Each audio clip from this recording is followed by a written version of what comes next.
নতুন একটা ঝড় রেমাল ঝড় আসলো, রেমাল ঘূর্ণিঝড়। এই ঝড়টা দেখতে কেমন? এই ঝড় আসলে কি হয়? সমুদ্রের পানি কতটা উচ্চতায় ওঠে, কতটা ক্ষতি করে, কতটা বিপজ্জনক, এইটা দেখার জন্য মানুষ সমুদ্র সৈকতে যায়। তাহলে বোঝেন যে আমাদের দেশের কালচারটা কি। উন্নত বিশ্বে কি হয় যে ঝড় আসলে তারা নিরাপদ স্থানে যায়। আমাদের দেশেও এটাই নিয়ম যে ঝড় আসলে নিরাপদ স্থানে যাইতে হবে, সতর্ক থাকতে হবে, সচেতন থাকতে হবে। কিন্তু আমরা কি করি? আমরা ঝড়ের কোনো পূর্বাভাস দেখলে, নতুন কোনো ঝড় বা ঘূর্ণিঝড় আসলে আমরা চলে যাই সমুদ্র সৈকতে।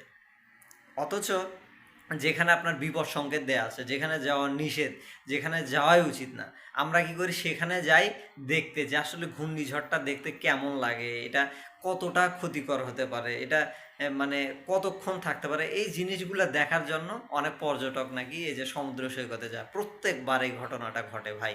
এই যে একটা দেশের কালচারটা, মানে এটার উপরেও তো অনেকটা ডিপেন্ড করে, তাই না? যে আপনারা কতটা সচেতন নাগরিক হিসেবে।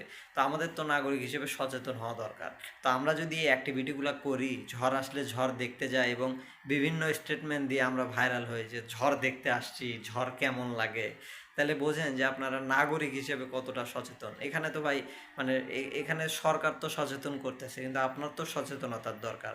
আপনি কি করলেন? সেই সচেতনতা অতিক্রম করে আপনি চলে গেলেন সমুদ্র সৈকতে সেই ঝড় দেখতে। মানে এটা কিন্তু ভাই কোনোভাবেই একজন সুনাগরিকের মধ্যে পড়ে না। তো আমার মনে হয় যে আপনারা যারা এরকম মেন্টালিটিতে আছেন যে ঝড় আসলে একটু দেখে আসি ঝড় কেমন লাগে, আপনারা এটা একটু পরিহার করেন।